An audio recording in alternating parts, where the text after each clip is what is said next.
Somnifère, le podcast. Somnifère, c'est un podcast en 2 parties. D'abord une courte séance de relaxation conçue pour vous préparer au sommeil, suivie d'une histoire à dormir debout qui vous fera tomber dans les bras de Morphée. Disponible à l'écoute chaque soir, dès 19h, sauf les vendredis et samedis soirs. Si vous aimez ce podcast, merci de le noter sur la plateforme sur laquelle vous l'écoutez. Pour toute question ou suggestion, envoyez un mail à l'adresse morphée@somnifèrelepodcast.com.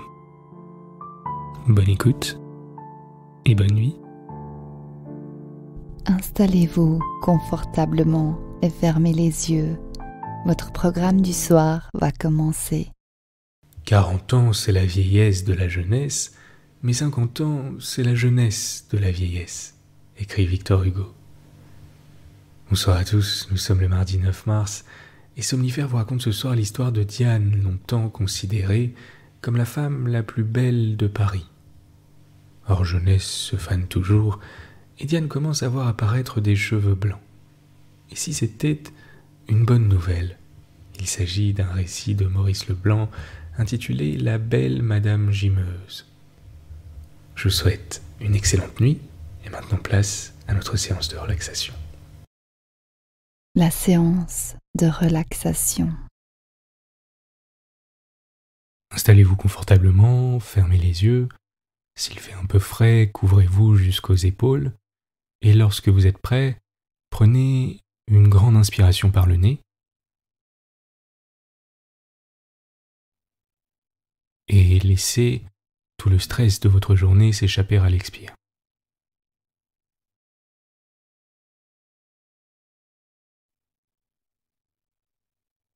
À nouveau, une grande inspiration par le nez. Gonflez le ventre à l'inspire.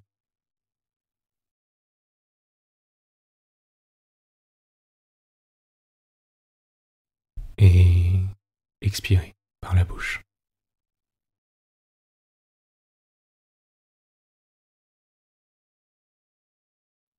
Prenez un moment pour scanner votre corps de haut en bas et relâcher toutes les tensions, en particulier au niveau de votre dos et de vos épaules qui s'enfoncent complètement dans le matelas.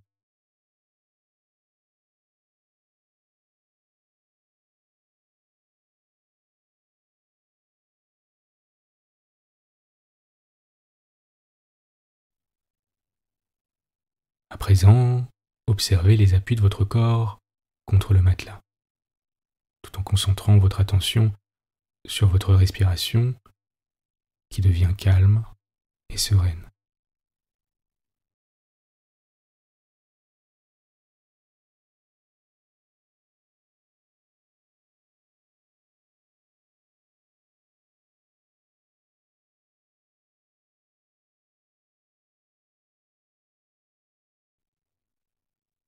Sentez votre poitrine se soulever à l'inspire et se baisser à l'expire.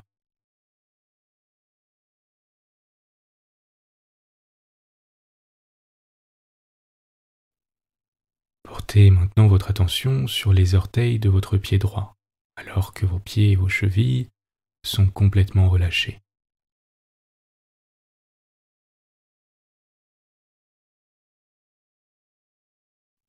Sentez tes mains les masser un par un délicatement.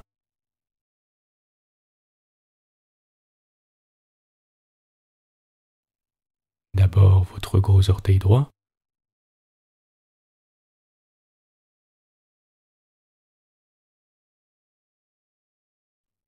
puis le second,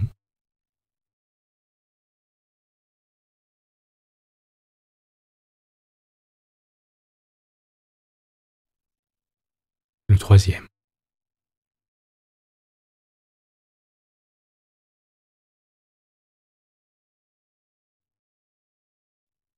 le quatrième,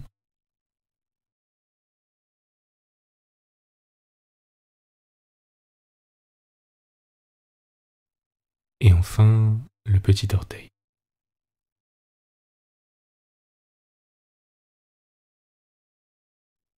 À présent, portez votre attention sur les orteils de votre pied gauche, alors que vos pieds et vos chevilles sont toujours relâchés.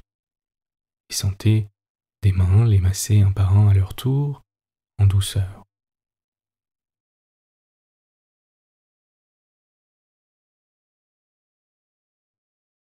D'abord votre gros orteil,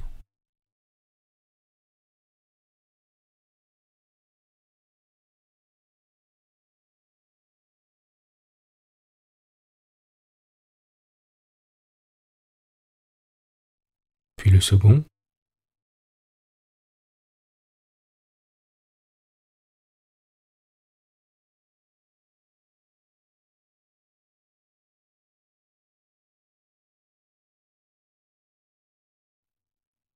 le troisième,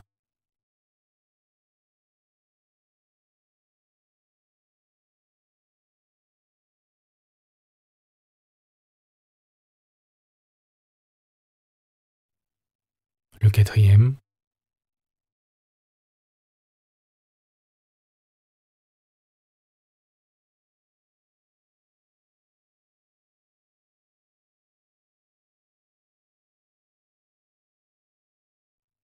et enfin le petit orteil.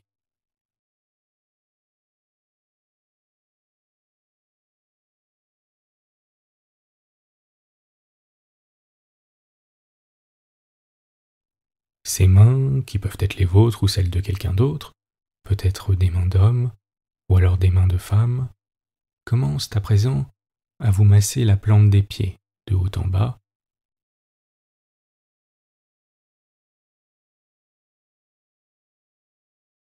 de bas en haut,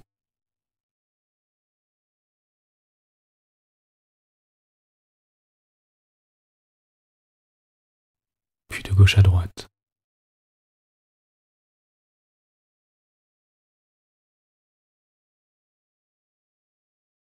en dessinant des petits cercles et en appliquant des pressions légères et agréables.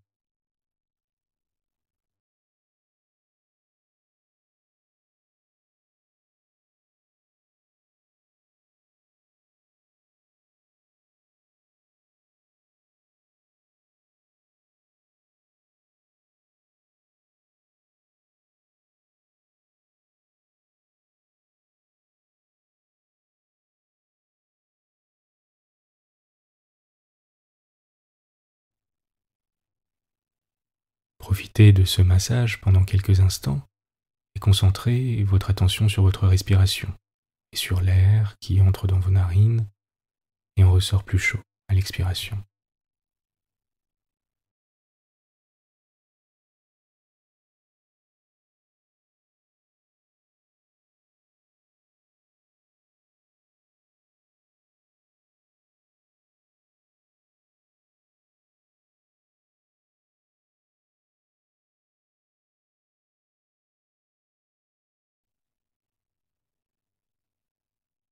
Les mains montent lentement au niveau de vos chevilles et de vos mollets et continuent de vous masser agréablement.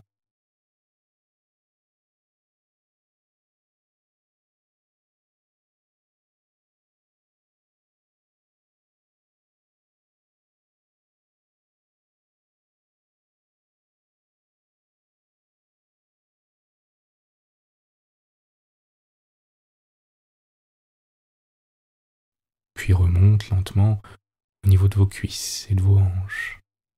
Et vous sentez comme une douce chaleur vibrante vous envelopper.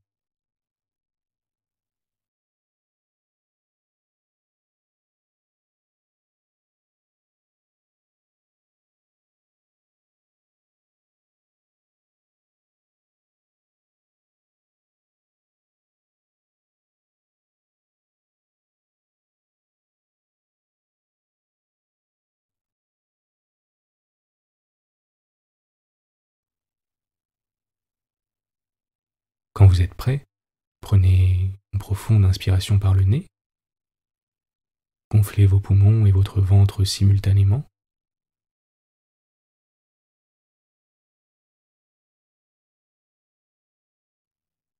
et expirez toutes les tensions et les émotions indésirables, alors que vous sentez votre corps s'enfoncer davantage dans le matelas.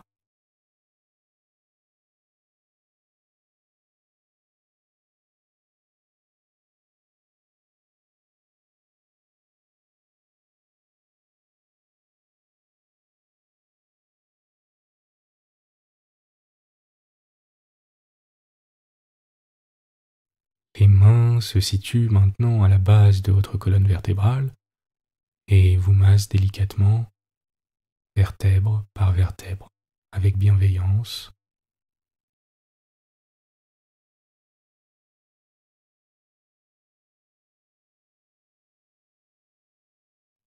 Alors que tous les muscles de votre dos se détendent.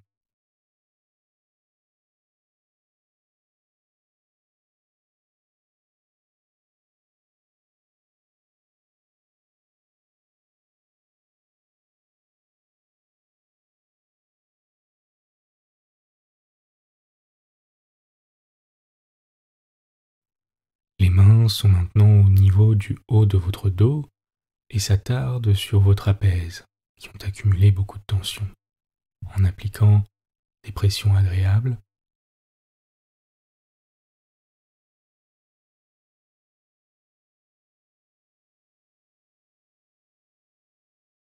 Alors que la détente commence à irradier votre dos.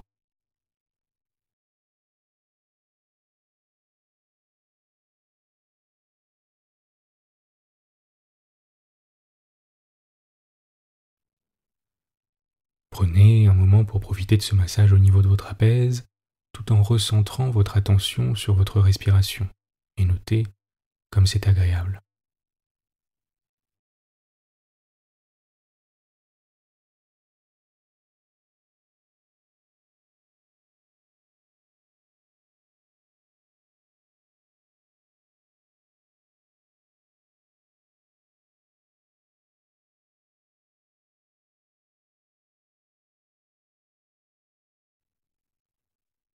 Les mains glissent à présent au niveau de vos épaules et de votre nuque. L'une vient se placer sur votre épaule gauche, l'autre sur votre épaule droite, et vous massent en même temps de haut en bas.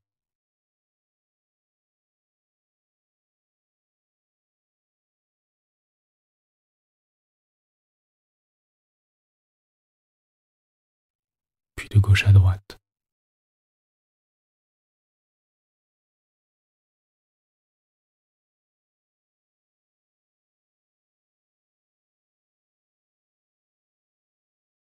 Puis en faisant des petits cercles.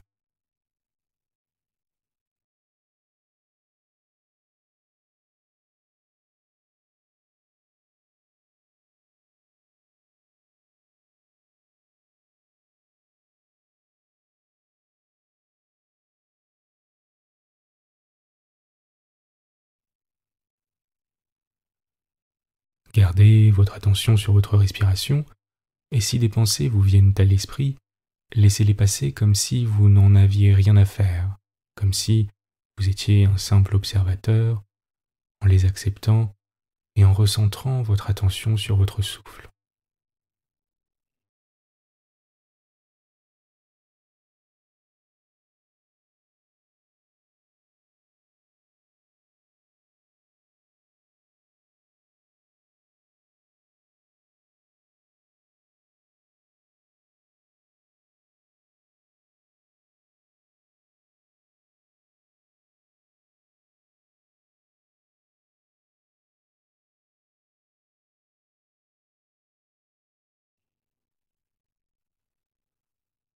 Les mains remontent le long de votre nuque jusqu'à votre cuir chevelu, qu'elles se mettent à masser doucement, alors que votre visage et votre mâchoire sont complètement relâchés.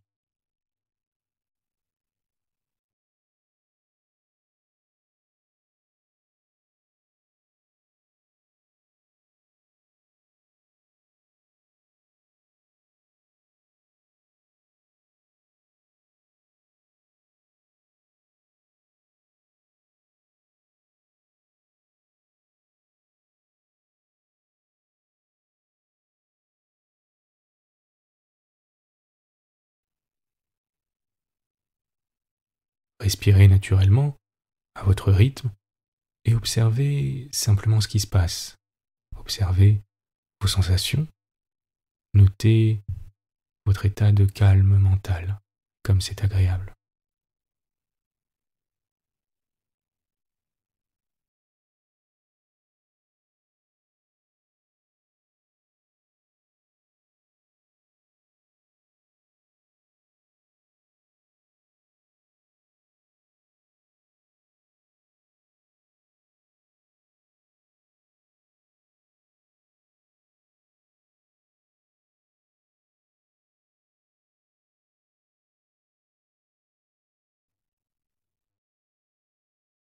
Pendant quelques instants, ne faites rien d'autre que de concentrer votre attention sur votre respiration.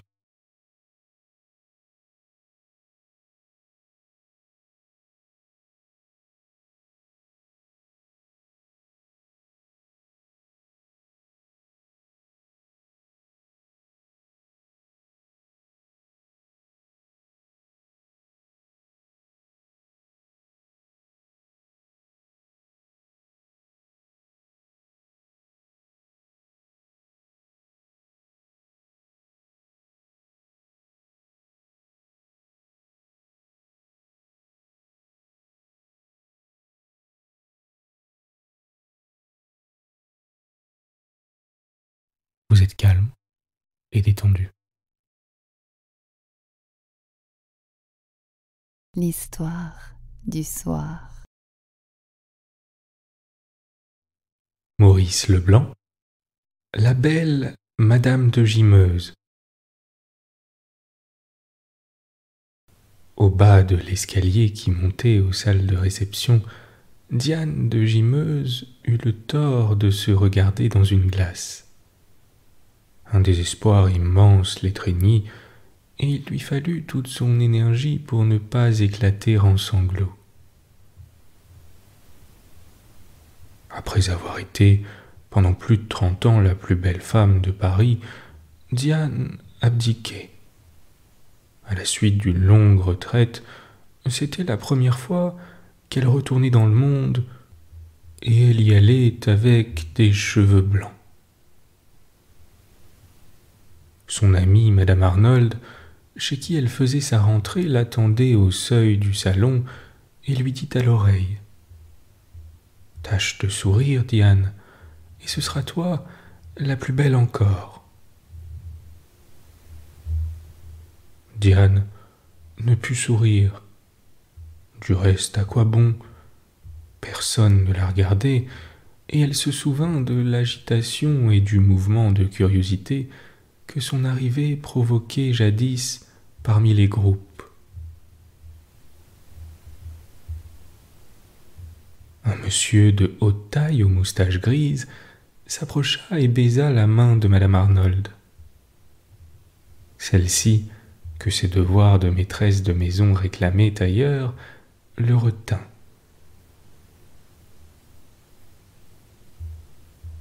« Vous voilà, romancier illustre. Eh bien, mon cher Villeneuve, offrez donc votre bras à mon amie, Madame de... Mais suis-je bête ? J'allais vous présenter l'un à l'autre, depuis le temps que vous vous connaissez. » Elle s'éloigna rapidement. Villeneuve eut une seconde d'hésitation, tout en offrant son bras, et Diane lui dit : « Avouez, monsieur, que vous ne me reconnaissez pas. » Il répondit avec franchise : « Je ne vous ai pas reconnu d'abord, en effet. Mes cheveux blancs, n'est-ce pas ? Cela me change beaucoup. »« Beaucoup, affirma-t-il. »«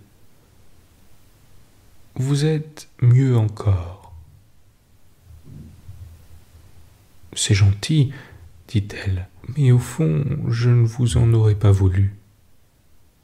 Je n'ai eu le plaisir de vous rencontrer que 3 ou 4 fois et vous ne pouviez guère vous souvenir. » Ils s'assirent un peu à l'écart, dans un coin d'où ils voyaient danser les jeunes femmes et les jeunes gens. Diane se taisait, envahie d'impressions mélancoliques. Elle considérait ses anciennes rivales. Toutes celles-ci luttaient encore pour le charme des yeux, et Diane se demandait avec angoisse si elle n'aurait pas pu retarder l'irrémédiable déchéance. Mais s'apercevant que Villeneuve l'observait, elle se redressa et sourit malgré elle. Alors il prononça : « Je vous ai fait un compliment banal tout à l'heure en vous disant que vous étiez mieux ainsi. Je le répète maintenant que je le pense. » « C'est vrai ? » fit-elle. « Oui, il y a en vous quelque chose de plus doux, de plus accessible. Je n'avais l'air ni doux ni accessible quand mes cheveux étaient blonds et que je portais des robes de jeune fille. Je ne sais pas comment vous étiez, je vois comment vous êtes. Et tel que je suis, dit-elle d'une voix où se mêlait un peu d'ironie et un peu d'amertume, je plais davantage au romancier Villeneuve. Est-ce une offense de ma part? Pour le passé, oui. Le passé d'hier est si proche. Qu'est-ce qui vous en sépare? La nuance de vos cheveux. Et quelques rides, murmura-t-elle. Parlons de la pluie et du beau temps, voulez-vous? Ils conversèrent au hasard d'un ton indifférent d'abord, ensuite avec plus d'intimité, comme si leur sympathie naissait du son de leur voix plutôt que des mots qu'ils disaient. Puis ils gardèrent le silence, et Diane pensa qu'ils cherchaient un prétexte pour la quitter. Cependant, elle vit de nouveau sans tourner la tête qu'il avait les yeux fixés sur elle. Et cette insistance lui causa quelque embarras. À la fin, Villeneuve prononça. « Vous savez que je fais profession de psychologie, un métier comme un autre. Estimez-vous qu'il me donne le droit de vous poser une question extrêmement indiscrète? Oui, puisque j'aurai toujours le droit de n'y pas répondre. Eh bien, je voudrais savoir, il y a là une chose qui me passionne. Pourquoi, comment vous êtes-vous résolue à n'être plus la belle Madame de Gimeuse? Acheva-t-elle. Mon Dieu, j'en ai pris la résolution quand j'ai senti qu'elle était nécessaire. Peut-être même l'ai-je senti trop tard. Mais y a-t-il eu un fait quelconque, un événement? Aucun. Vous ne voulez pas répondre? Non. Un verre de champagne alors. Avec plaisir. Elle but presque d'un trait le verre qu'il lui tendit, et aussitôt changeant d'idée, elle murmura. Après tout, si cela vous intéresse, pourquoi pas? Mais je vous le répète, il ne s'est rien passé d'extraordinaire. À peine un pauvre petit drame de conscience, un peu douloureux. Oui, le seul événement, c'est en moi, dans ma raison, qu'il se produisit à coups de menus faits. Au fond, voyez-vous, ce fut la lassitude, une lassitude infinie, une sorte d'accablement. Du jour au lendemain, j'en eus assez d'être la belle Madame de Gimeuse, et surtout de n'être que cela. Pour rester la belle Madame de Gimeuse, que les poètes chantaient et que le monde avait adopté comme un dogme, j'avais sacrifié, je m'en rendais compte soudain, tous mes goûts, toutes mes préférences, tous mes rêves, ma vie elle-même que j'aurais pu refaire cependant après la mort de mon mari. J'étais belle, cela suffisait. La beauté en ces temps lointains et si proche me semblait une fonction qu'il faut remplir, une vocation à laquelle on doit se plier. Avais-je de l'esprit, des qualités de cœur et d'intelligence? Je ne sais pas. J'étais la belle Madame de Gimeuse, et je le prouvais en assistant à toutes les fêtes et à toutes les premières, et je le prouvais en restant belle quoi qu'il advint, quelle que fût mon humeur du jour. Comprenez-vous ce supplice? Un supplice, vous êtes sûr? Demanda-t-il. Elle affirma. supplice du moins, à partir des années où le mensonge commence. On triomphe d'abord parce qu'on est la plus forte et qu'on fait illusion. Et puis le doute vient, et puis le désespoir. Et alors, c'est la lutte sournoise, quotidienne, implacable. La lutte contre l'embonpoint, contre les rides, et l'on se débat, et l'on cherche, et l'on court des masseuses, les instituts de beauté, et l'on emploie les recettes des journaux, les drogues des charlatans, et l'on n'est plus qu'un mannequin fardé et plâtré, et l'on ment, et chaque jour, il faut mentir davantage. Ah non, j'en avais assez.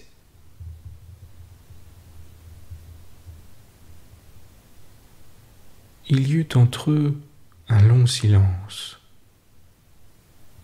Villeneuve reprit. Vous n'avez jamais aimé? Je n'ai pas eu le temps. D'ailleurs, je n'attirais pas l'amour. Ce qui attire l'amour, dit-il, c'est moins la beauté que le charme. Un charme que je n'avais pas. Si, mais que votre beauté cachait. J'en ai eu l'impression un soir que je causais avec vous à l'opéra. La beauté finit par être un masque derrière lequel se dissimulent bien des beautés qui sont meilleures et plus captivantes. Ces beautés-là s'aperçoivent aujourd'hui en vous. Elles reprennent leur place naturelle.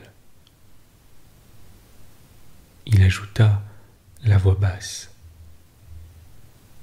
Et c'est un spectacle très émouvant.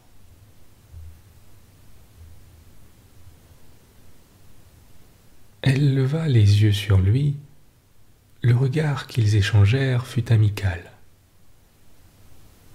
Ils se sentirent pleins de bonne foi l'un envers l'autre, et Diane parla encore, révélant des coins de son âme qu'elle découvrait elle-même avec un certain étonnement. À son tour, Villeneuve lui dit sa vie, ses déboires, la vanité de l'ambition et des succès. « Mais vous avez aimé ?» demanda-t-elle. 20 fois, c'est-à-dire jamais, puisque l'amour véritable ne finit pas. Adieu et merci, cette soirée que j'appréhendais fut douce grâce à vous. Non, fit-il, grâce à vous et à la confiance un peu imprévue que vous m'avez témoignée. Vous aviez besoin d'expansion, j'étais là. Sans raison, elle s'assit de nouveau après quelques pas, et ils demeurèrent longtemps encore à deviser sur toutes les choses qu'ils chérissaient. Ils s'aperçurent ainsi que beaucoup de ces choses étaient les mêmes. « Au revoir, et pour de bon cette fois, » dit Madame de Gimeuse. « Au revoir, soit, dit-il, mais quand? Un de ces jours. » Lequel? Venez prendre le thé après-demain. Nous serons seuls? Oui, nous le serons. Debout l'un en face de l'autre, ils se donnèrent la main et se regardèrent au fond des yeux un instant. Et Diane sentit au regard de Villeneuve qu'elle avait éveillé dans l'âme de cet homme une émotion nouvelle. En s'en allant, elle songea que c'était la première fois, depuis le début de sa vie mondaine, qu'elle emportait d'une soirée le souvenir troublant d'une conquête. Et c'était le premier jour où elle consentait à n'être plus la belle Madame de Gimeuse et à montrer les rides de sa figure et la neige de ses cheveux. Le surlendemain, Villeneuve venait prendre le thé chez elle. Un mois plus tard, on annonçait leur mariage.